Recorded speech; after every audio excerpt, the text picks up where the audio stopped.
Jesus called his 12 disciples to him and gave them authority to drive out evil spirits and to heal every disease and sickness. The Bible contains remarkable stories of miracles and divine interventions. Moses parted the sea. Peter healed a man lame from his mother's womb. Jesus drove demons out of people and raised others from the dead. But are these types of events still happening today? We too have a beam of divine light and guidance that God has put within the heart of every man. And it's one of the greatest proofs that there is a God. More amazing supernatural things are happening than we realize. This is Divine Intervention, the interview show that features intriguing people who've experienced the hand of God in amazing ways. Divine Intervention was created and produced with the purpose of encouraging believers, spiritual seekers, and skeptics alike that Jesus is alive and is still performing miracles and working in the world today. I believe in miracles. Here's your host, Daniel Fazina. Hello, friends. Yes, I am Daniel Fazina, your host, and it is a pleasure and an honor to be with you today. How are you doing today, friend? I hope this day finds you absolutely blessed beyond belief, and just knowing that the Lord is real and He's working in the world today and that He loves you so much. And you know, friend, that's the reason why I do this radio show. I want to encourage believers to know that God is real and that He loves them, and I want to challenge skeptics. You know, the Bible says in Revelation that the saints overcome the devil by the blood of the Lamb and the word of their testimony. And we focus a lot on testimonies here on Divine Intervention Radio. And today is going to be a really powerful testimony. I have a dear friend of mine who has a very powerful testimony and a very unique calling as an intercessor and someone who really has a passion for Israel and the Jewish people. We'll get to her in a minute, but first I want to remind you that you can check out all the archives of Divine Intervention Radio on my newly released and redesigned website, divineinterventionradio.com. If you get a chance, please do check it out. Let me know what you think of the new design. I think it's streamlined. It looks very professional. You can let me know your thoughts at divineintervention@mail.com, divineintervention@mail.com. As always, you can find me on Facebook, facebook.com/Divine Intervention Radio. And I have also joined Twitter. Yes, you can follow me on Twitter, twitter.com. The handle is at DanielFazina1. That's Daniel Fazina, the number 1, on twitter.com. So many exciting things going on. My new book, Divine Intervention, 50 True Stories of God's Miracles Today, is being released by Charisma House Publishers on August 5th, 2014. I'm very excited about that. This book is very powerful. There's 50 true stories in it, obviously. From the title, you kind of got that idea. The stories are shorter than my previous books, and there are more of them, but it's a lot tighter. The stories are very powerful, and I think it's going to be even more powerful than my previous 2 books because not only does each entry have the contact information of the person listed so people can follow up with them via email if they have any questions or want to dig deeper into their stories, but it also contains photographs and medical documentation when we're talking about healings and, you know, miracles that have to do with, medical conditions and things like that. So you're going to be able to see actual x-rays, you're going to be able to see PET scans, you're going to be able to read doctor's reports if you're interested. Things like doctor's reports saying there was a brain tumor and then it was gone, that kind of thing. I really felt this was important because I want people to understand that these are not just stories that I'm making up or that the people are making up, but they have actual medical documentation behind them. The more we can do to add credibility to the reality of God and that He's still working in the world and doing miracles, I think the better it'll be to win people's hearts and minds. You know, that's what I try to do here on Divine Intervention Radio. I want to point people to Jesus and, get them to consider that He's real and give their lives to Him, ultimately have a relationship with the Lord and salvation. So I don't really feature miracles for the miracle's sake per se, but really to point people to the God of miracles. And, that's why I do this show. Testimonies are a great way to open people's hearts and minds because, let's face it, everybody loves a good story. And if it's miraculous and it's true and it points to Jesus, that's even better. I've heard it said, for the true believer, no evidence is necessary. But for the true skeptic, no amount of evidence would be sufficient. And I believe that's true to a large extent. But for the people who are on the fence, who are just open, they're not sure about God and miracles, but they're truly seeking. They're investigating.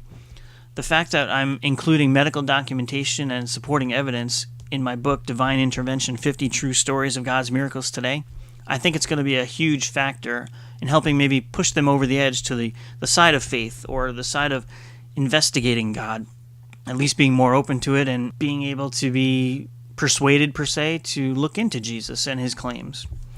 So that's the reason why I'm very excited about this book. It's different in that respect because it does contain medical documentation. So hopefully it'll win some hearts and minds. It's going to be an awesome encouragement to you and also a great evangelism tool. I highly encourage you, pick up a copy and then get one for your friend, maybe who's a skeptic or just not really sure about God. Hey, this is what God is doing today in the lives of these ordinary people.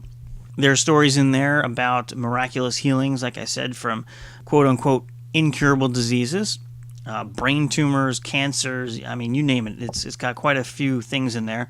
It's got a lot of near-death experiences. People have been shot in the head, shot multiple times, drug overdoses, Jesus setting people free from addictions, and all sorts of things in there. God works in so many different ways, and I'm just so excited about this book. I think it's really going to impact a lot of people, and my hope is that it draws a lot of people to himself, and it's going to encourage your faith as well. So look for it, August 5th, 2014. You'll be able to get a copy then. And again, the title is Divine Intervention, 50 True Stories of God's Miracles Today, coming out by Charisma House Publishers. And I always look forward to your feedback when you do read it. I want to know what you think. So again, my contact information, divineintervention@mail.com, Daniel Fazina 1 on Twitter, and facebook.com/Divine Intervention Radio. All right, friend, as promised, another exciting testimony. I'm about to introduce a very good friend of mine who's also in my new book, Divine Intervention, 50 True Stories of God's Miracles Today. Her name is Liz Alberti, and she's been walking with the Lord over 40 years. What an amazing testimony she has of how the Lord got a hold of her, delivered her, carried through many different things from, being involved with the mafia, to people who are involved with Satanism, to being called as an intercessor and a prayer warrior for the nation of Israel, even being called to Israel, serving over there as a missionary for many years, and also even serving in the Israeli army during the Gulf War, if you can believe that. She's got an amazing, amazing testimony and one of the most on-fire people for Jesus I have met. Please join me in welcoming Liz Alberti right now on Divine Intervention Radio. Liz, welcome to Divine Intervention Radio. It is such an honor and a privilege to have you. I'm very excited today. I'm very excited to be with you, Daniel. Bless God for this. I pray that God would use it to his glory. Oh, I'm sure he will.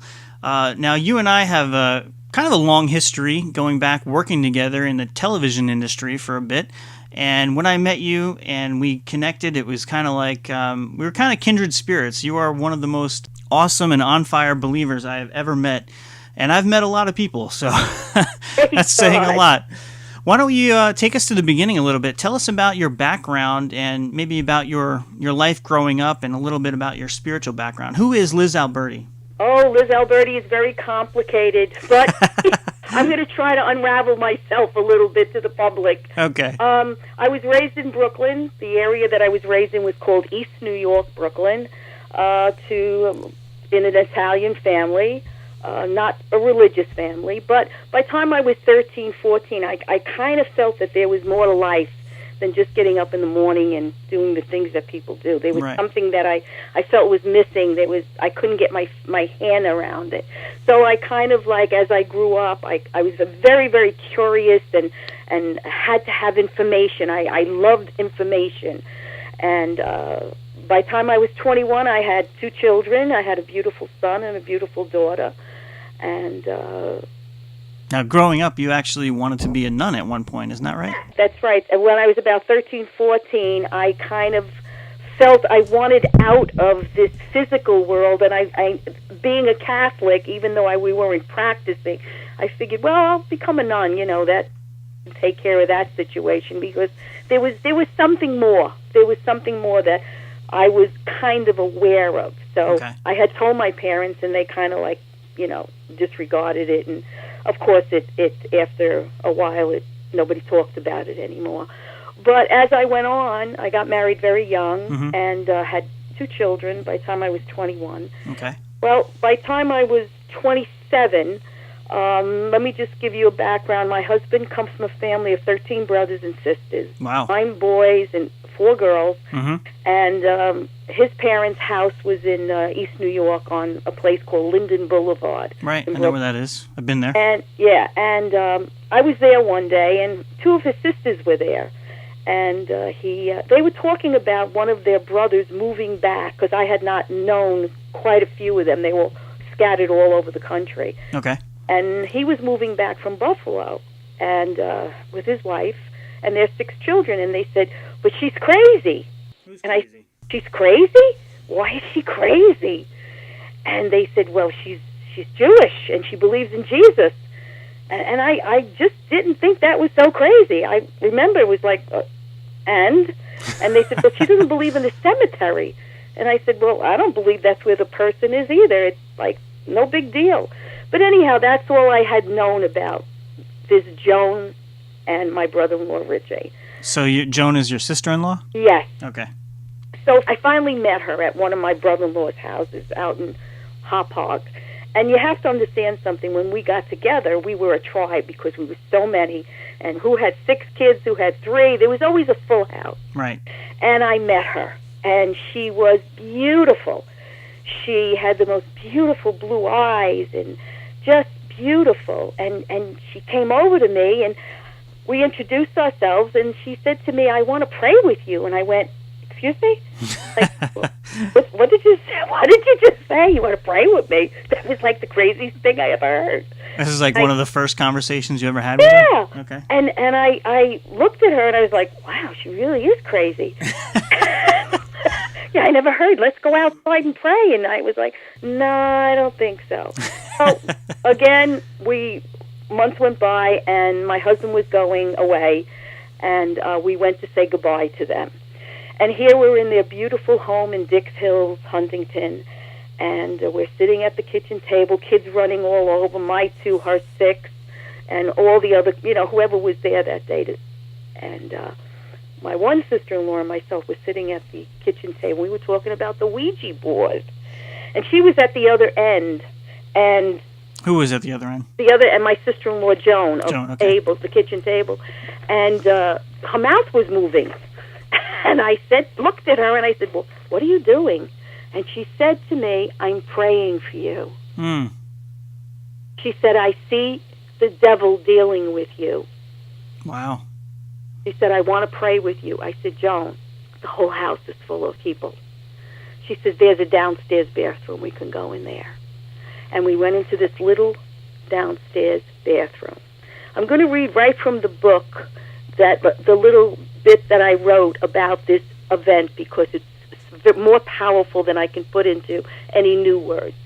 So she said there's a downstairs bathroom. So we went into this little bathroom to pray. And I have to tell you, I didn't say a prayer. I just called on the name of Jesus. At that moment, I felt like I left the earth. I went into another dimension with him. I could hear my sister-in-law. I didn't know what she was doing, but I heard her saying something, which I later learned was praying in tongues. She was praying alongside me, and I started to shake violently. It was as if I was in the grip of something so powerful and loving that my body could not sustain itself in this presence of pure love, engulfed in him. I felt this overwhelming sense of falling into a deep love. I met Jesus for the first time, and I fell madly in love with him. And I have to tell you, 43 years later, I am still madly in love with him, ferociously in love with him. That is awesome. He has given me, I don't know what it is, it's a desire to know him more and more every day. That is anyhow, radical. we were in there. I just want to take a pause here and let everyone know that excerpt she just read is from Divine Intervention, Amazing True Stories of God's Miracles Today, Volume 1. That was my first book that was published in 2007. And incidentally, Liz's testimony is going to be featured in my next book as well, Divine Intervention, 50 True Stories of God's Miracles Today, coming out August 5th, 2014 by Charisma House Publishers. Very excited about that.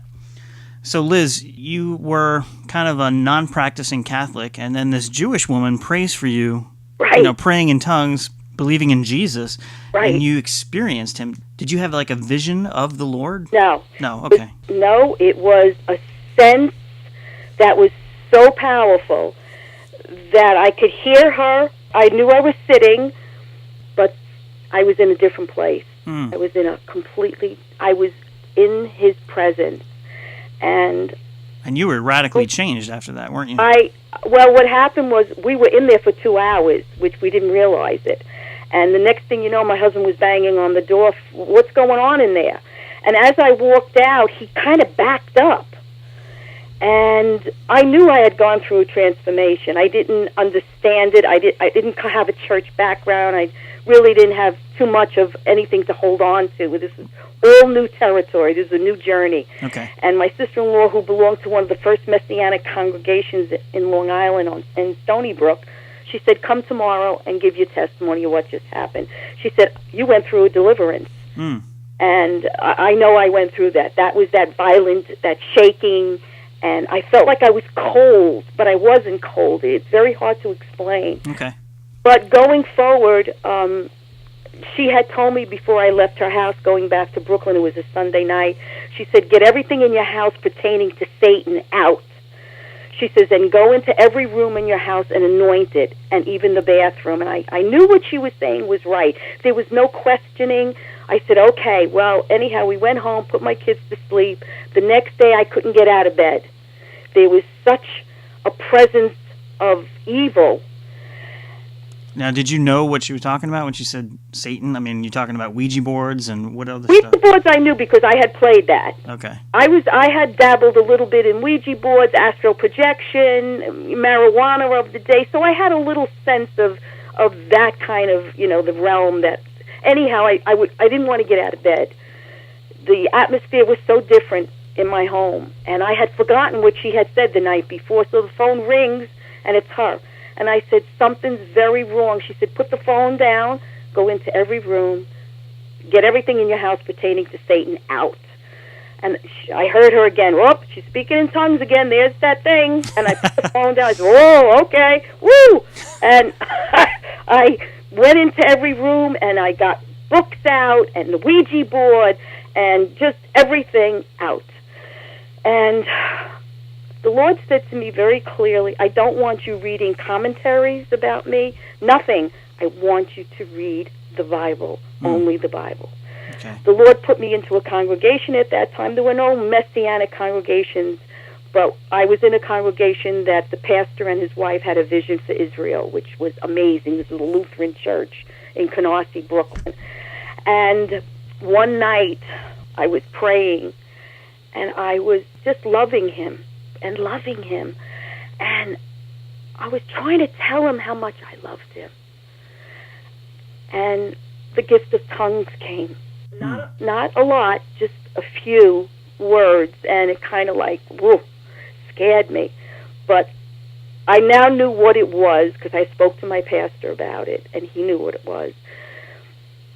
And this is what the Lord said to me. He said, pray for the return of Judah. And I went, who? Who's Judah? Where does he live? I don't know him. I know Franks and Tonys and Aunts. I don't know a Judah. Who am I praying for? And he said to me, you are going to minister to my people, but you first have to become my people. And you're going to be isolated, and you're going to be misunderstood. But I'm going to train you. And from that moment on, he gave me a heart for his beloved people and his beloved land. And he made me very sensitive to the things that hurt them. And for anyone who's not familiar, you're talking about Israel and the Jews, right? Yes. Okay. I had a cross on the wall that my son had made me in woodcraft. Lord said, take it off. Take it off. I had a little Jewish star with a cross in it. And my first teacher who came up to this little Lutheran church was one of the greatest teachers ever, John Fisher. He's a Messianic teacher, brilliant, brilliant teacher. And I went over to him, and he was doing a seminar. And I said, John, this little Jewish star, he goes, put it away, it's offensive to my people. And I went, okay, all Not the right. Jewish star, but the cross, right? Yeah, and that's offensive to them. And like I said, people were all going one way, and God was putting me a whole other way. And people didn't know what was going on with me. Now I started to do Shabbos. I started to do the Shabbat meal on Friday nights. And I had Jewish friends, and they would come, and I would prepare the table the night before, and I'd do all the cooking. And I got a Jewish almanac on how to, just things about Judaism, and it was amazing what was going on. But as we fast forward, one thing I just want to say to everybody listening out there, God loves you so much. Don't ever forget that. And He is more interested in getting you where you have to be than where you think you need to be.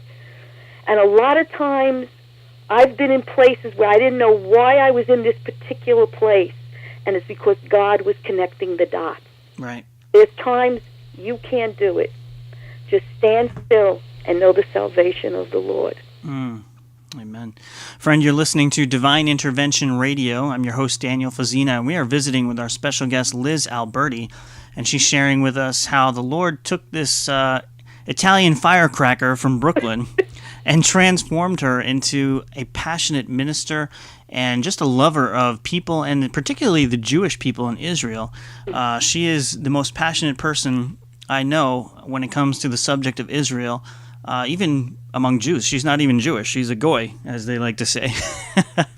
But God has really done an amazing work with her and given her so much training and knowledge and wisdom in that area, a lot of insight as well.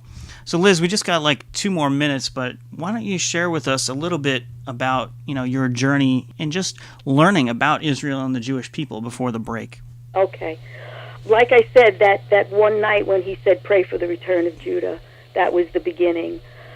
My love for Israel, it's not a romantic love or even a political love. It's a love for Israel according to God's love. A lot of times we pray and we want to know what is in God's heart. Well, the thing that is in God's heart is us as non-Jews. It says that the nations will bring back the Jews to the land. Right. That's what we're supposed to be doing. Nations translates people, okay? And we as the non-Jews are to pray for the peace of Jerusalem. It says in Genesis 3:12 that God will bless you or curse you. I believe, Daniel, that the dividing question that will bring the church into the coming of the Lord is where they stand with Israel. A crucial point. I have spoken to so many people. I've spoken to doctors. My doctors are all Jewish, and they'll tell me, Liz, close the door, I want to talk to you. How do you know this stuff? You're not even Jewish. And I explain to them that they're not safe in this country anymore. And they know it. They have a sense that they're not safe here, but they don't know what to do. Well, let's come back to this right after the break. But again, you're listening to Divine Intervention Radio, and we're visiting with Liz Alberti. And coming up after the break, I want to hear, Liz, how the Lord actually called you and made a way for you to go to Israel and stay there for so long as a non-Jew. It's really miraculous, the doors He opened for you. So we'll get that story coming up. Stay with us here on Divine Intervention Radio. Once again, I'm your host, Daniel Fazina.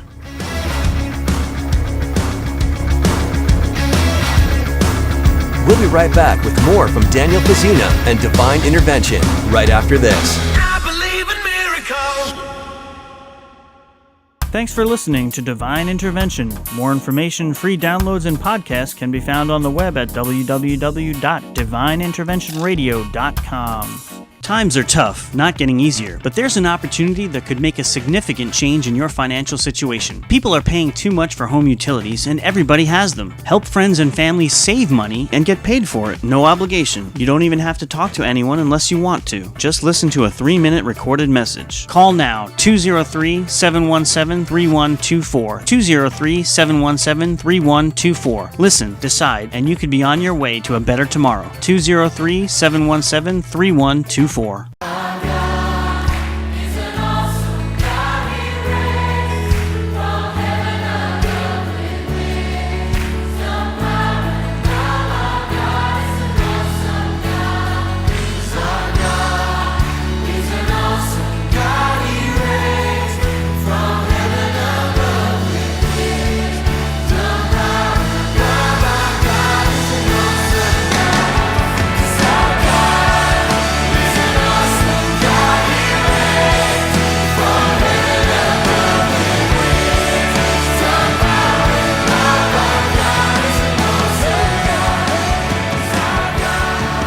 Welcome back to Divine Intervention Radio, the interview show that features intriguing people who've experienced the hand of God in amazing ways. I am your host, Daniel Fazina, and we are visiting with our special guest, Liz Alberti, who is a very intriguing person who God has done some amazing works in and really showed himself real in her life. Liz, welcome back. Thank you, Daniel. It's good to be with you again. Not a problem.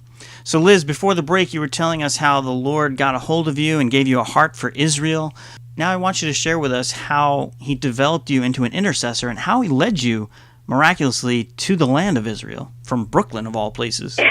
Well, at one point, I went up to Bible school in Keene, New Hampshire. It was called the Shalom Fellowship. And I worked my tuition off by being secretary to the president of the Bible school. All right.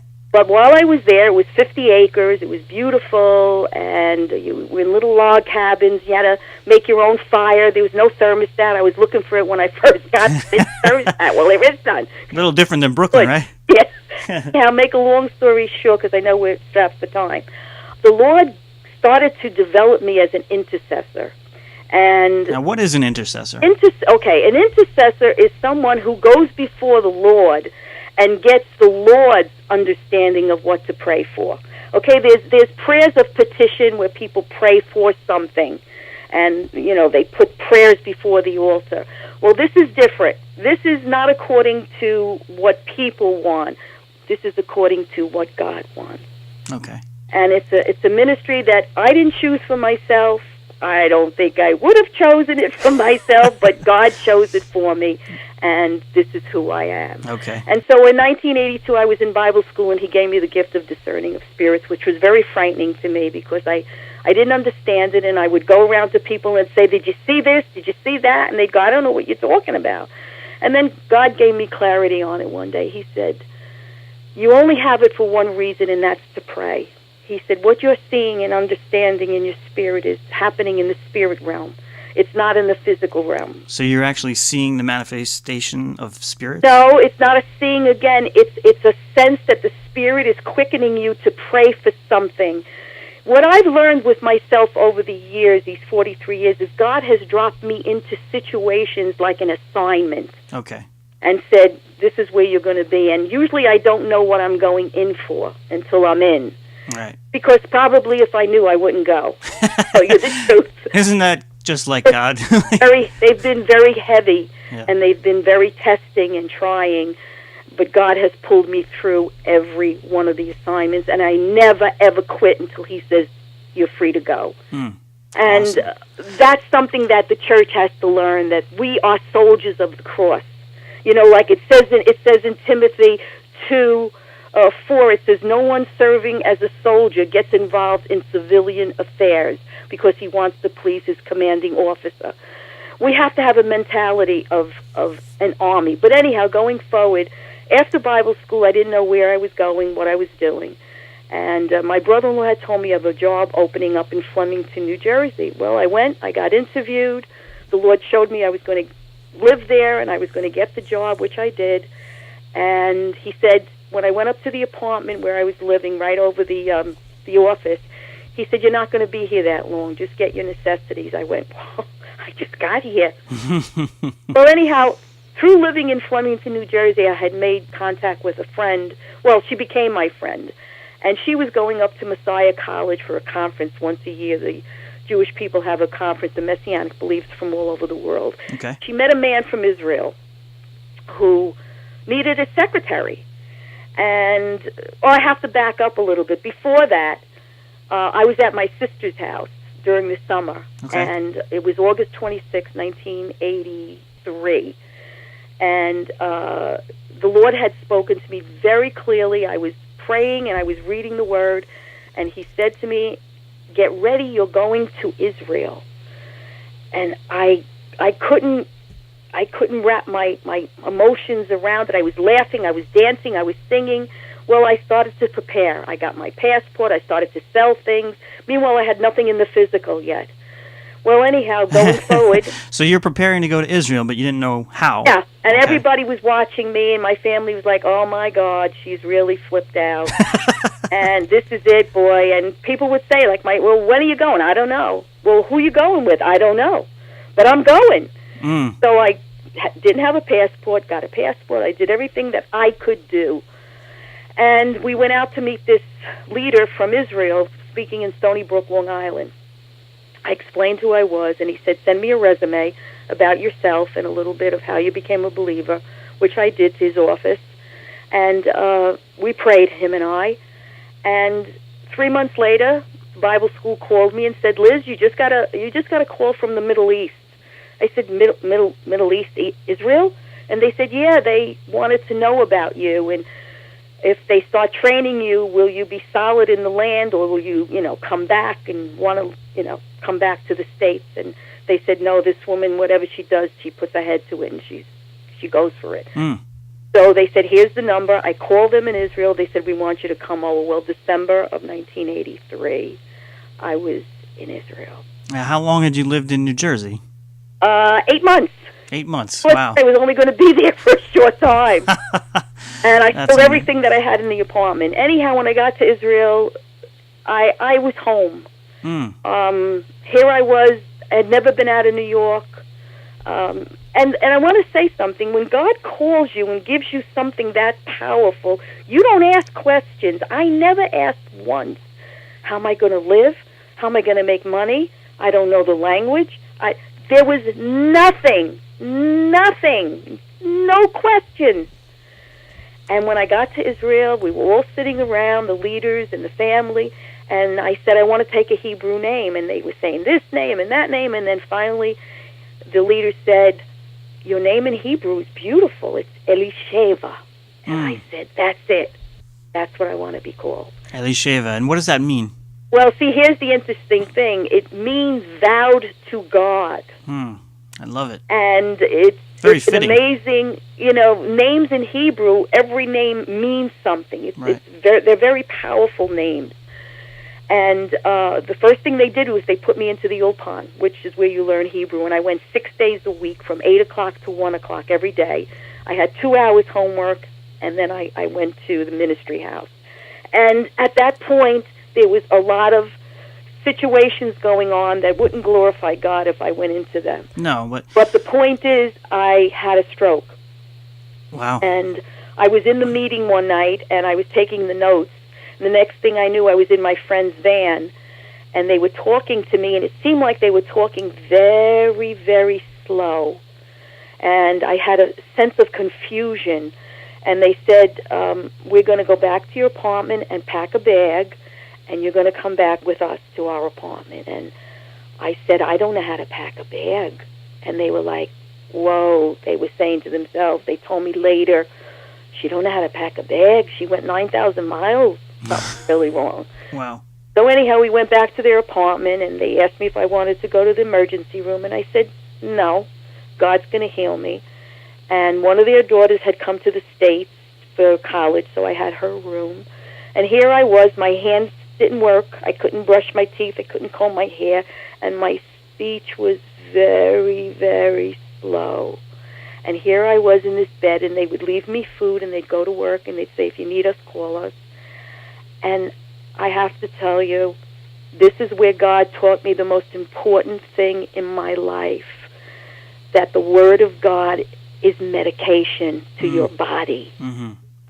Amen. I would lay in bed, and because I really couldn't focus on a book, the Bible, he said, repeat the 23rd Psalm. And when I got to the point where it said, yea, though I walk through the valley of the shadow of death, I fear no evil. And at that point, I said, Lord, if this is death, if I'm close, I take it. It was glorious, I have to tell you. I was so peaceful. And the elders of the congregation came and they anointed me with oil, and they again said, if you want to go to the emergent, we'll take you. And I said, no. I said, God's going to heal me. And every day when they walked out the door, my friends, and I would just wait for the Lord to come. It was like a doctor visiting me. And I would ask him questions, and I'd say, Lord, what does it mean when you said that in the Bible? And he'd say, well, okay. And I would do the 23rd, and I ruminated upon it, and I allowed it to become part of my body. And now, as you did this, and you repeated it, and you eventually, your hands and everything started coming back, your strength started coming back, how long did it take? A year. It took a year. Okay, a whole year. I was, at that point, before I got sick, I was a 5-mile runner. Okay. So I was in pretty good, eating there, and I had nothing wrong with me. And the first day I remember I went out on Sokolov in Vermont Hasharon, and I couldn't walk a block. And I was out of breath, and I was like, wow, I can't even walk. And then the next day I walked that block, and I walked another block. And then the next day I walked, and then I did a slow jog. And meanwhile, I wanted to go back home, but I didn't want my family. I didn't let anybody know I was like that. And then when I did go back, my speech was still slow, but it was clear. My hands were okay. My coordination, my running, I was back. So you basically recovered from a stroke fully with no medical intervention at all, just God's word? That's right. Wow. Yeah. God is awesome. But you see, that's the whole thing. Now, I have nothing against the medical profession. Right. Go to your doctors, you take your medications. This was something, there are sicknesses that are on to death, and there are sicknesses that are on to life. Okay? My ex-daughter-in-law had 4th-stage breast cancer, and through that, she became a believer. I led her to the Lord before she went in for surgery. She had inquired about the Lord and how do you become a believer about 6 months before she had this horrific thing happen to her. And as we prayed for her, I had intercessors in my house for her at that point. And I knew that this was a sickness unto life. That's why sometimes when people are sick, don't be so quick to run in and just pray for healing. See what the Holy Spirit is saying. God uses all things. There are situations where people can get into hospitals through sicknesses and witness to doctors and nurses that maybe you and I can't get in there. That's right. So we don't know what God is doing all the time. We have to know one thing, brothers and sisters. He loves us so much. Amen. Oh, my God. There's so much love. It says in the Old Testament, he makes a covenant of love with us. The covenant of love is the marriage. We're married to the Lord. And in 1988, my husband, who already had divorced me, died. He was 44 years old. And I went back to Israel, and I asked the Lord if I could pray for a husband. The covenant was broken. I believe till death do you part. Right. And he was gone, and the Lord said, if you want to be married, I will bless you. But my high calling is you stay unto me for the rest of your life. And I was 43 years old. And I cried, and I cried, and I said, Lord, I'm going to choose you. I love you. And I have never regretted. I love him. Amen. It says in Hosea 2 that he is no longer Lord. He is Ishi in Hebrew, it says. I am your husband. I will provide for you. I will take care of you. So your name, Elisheva, is quite fitting. Vowed to God. I love that. And the thing that's so interesting, my family really flipped out when they heard I was not going to ever marry again at 43. And they said, but you're alone, you live alone, you sleep alone, you eat alone. And I said, I'm alone, but I'm not lonely. When God calls you to some way of life, he gives you the power and the love to live that way of life. Right. Yeah. I have never owned a home in my life. I have never had a place to really settle my feet. I've been moving my entire life. Kind of like Jesus. Yeah. Until the day he takes me home. Right. And I wouldn't give it up. And because I'm an intercessor, I have to be available for people. And when you're married, your concern is your husband and your family. I don't have that concern. My children are grown. I have 4 grandchildren, beautiful grandchildren. And I can be available for people. Right. And I can be available for prayer. That is awesome. And that's where God has me today. Okay. Friend, you're listening to Divine Intervention Radio. Again, I'm your host, Daniel Fazina, and we're visiting with our special guest, Liz Alberti, who is an awesome intercessor and a lover of people and a lover of Israel. And Liz, I want to go back to, going to Israel. You experienced some pretty amazing things over there, but one of the things I want to touch on is your visa situation, because when you originally went, you had a B visa, which, from my understanding, allows you to stay only 90 days. And how long did you actually stay in Israel? God is amazing. If you're a non-Jew, you can stay 90 days on a B visa. And the people that I was with said, don't worry about it. If you have a problem with your visa, we'll send you over to Cyprus. There's plenty of believers there. You come back in, your visa starts all over. Okay. Well, I had a problem immediately. My visa after 3 months. They're not too happy when non-Jews come into the country. Okay. And but you know what? God is above everything. But as long as you stay within the parameter of the laws of the land, which I did, God kept me there for 9 years. 9 years. 9 years. And as long as I was going to school, I was studying Hebrew, and then the big thing was in 1991 when the Gulf War broke out, the first one, I joined the Israeli army. I went down to Jaffa, and because I spoke Hebrew, they said, well, okay, what do you want to do? I said, anything. I want to help. Wherever you want to put me. So they put me on an army base, a medical army base near Tel Shomer in Tel Aviv, and I packed medical drugs from morning till night, and people on the army base knew that I wasn't Jewish, and the lieutenant colonel, his name was Yucky, and he said to me, he said, Elisheva, he said, you warmed my heart, you didn't leave us. He said, the Jews are leaving and you're staying. And I said, I wouldn't leave you. I never thought to. Anyhow, he had heard on the base that I was having a problem with my visa, and he came over to me one day, he said, you want to stay with us, Elisheva? I said, yes. He said, okay. The next day I went into the Mizrad HaPanim, which is the Ministry of Interior, and the guy pulled my chair out and asked me if I wanted a cup of coffee. I was like, wow. And he stamped my visa for 2 years. That's unheard of. Wow. And I went running back, and I ran onto the army base, and everybody was like, what happened to Elisheva? What's the matter with her? She hit the lottery? And they said, no, she got her visa renewed for 2 years. And she's happy? Yes. And so God takes you through everything. And then in 1992, he closed the door. I went down to I was living in Ariel, which is 25 miles from Jordan. It's over, I don't even like to say it, but it's over the Green Line or the occupied territory, whatever you want to call it. Okay. That's Israel's land.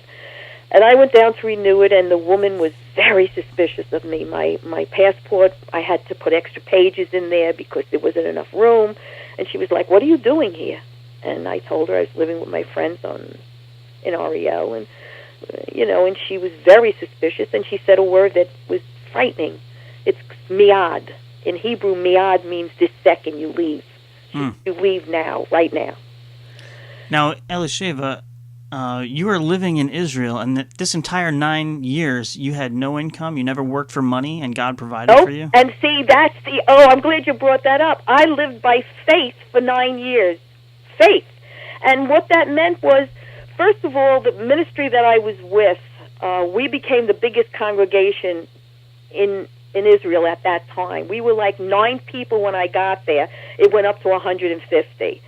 And it was, I mean, it was unbelievable. I mean, the teachings and everything that God was doing with us was unbelievable. And what they did, and I never even said anything, they recognized me as an intercessor. So my job basically, after a very short time in the office, was, by Elisheva, I would go downstairs and I would pray for 3 hours. That was part of my job. We would pray as a staff in the morning, and then I would go down in the basement and I would pray for 3 hours. And they put a box in the meeting room, and the box was for me. It was called the pushka. And people would put money in and checks, and it took care of all of my needs, my food. I didn't have a car or anything. I didn't want anything like that. And I lived with a woman from Russia in the middle of Ramat HaSharon, and she had an apartment, and I rented out a room with a little bathroom. And she knew I wasn't Jewish, and we'd go to synagogue on Friday night, and she taught me everything I knew about kosher, how to keep a kosher kitchen. And she said to me, "You keep a better kosher kitchen than the Jews keep." She was amazing. I loved her. Wow. She loved me. That is awesome. Now, Elisheva, we just got a couple of minutes left, maybe like 4 minutes, but I do want to talk about a pretty amazing miracle or divine intervention that happened to you regarding angels while you were in Israel. Tell us that story. That was really amazing. Well, this was the story that hooked Daniel years ago. I was in Gilo. Gilo is a beautiful, beautiful place outside of Jerusalem. And it's up on a mountain, and when you look down, well, at that time, you could see all the Arab villages, and it was beautiful. And my friends had come back to the States, and they asked me if I would house sit. So I said, of course. I used to love to do that. And I said, you know what, I'm going to get a whole group of people together. I'm going to make a big dinner. I'm going to make spaghetti with sauce and meatballs and invite everybody. And that's what I did. And it was a lot of different people from different groups. I knew a lot of people there. And my girlfriend Joanne was helping me that day. And I said to her before everybody came over, I said, you know what, Joanne, let's just pray that nothing unclean comes into the house, that God would protect us. And, there's 2 people that I was a little bit leery of. But, okay, but they were coming. So her and I went into the living room. I'm going to tell you exactly how it happened. I was sitting on the floor. She was on the couch. We started to pray. And all of a sudden, I asked God to put the angels at the door. And we saw them. Oh, my goodness. It was amazing. They were at each side facing each other. And they were, I would say, I'm not good in telling heights, but they were way over 6 feet. And their wings were closed.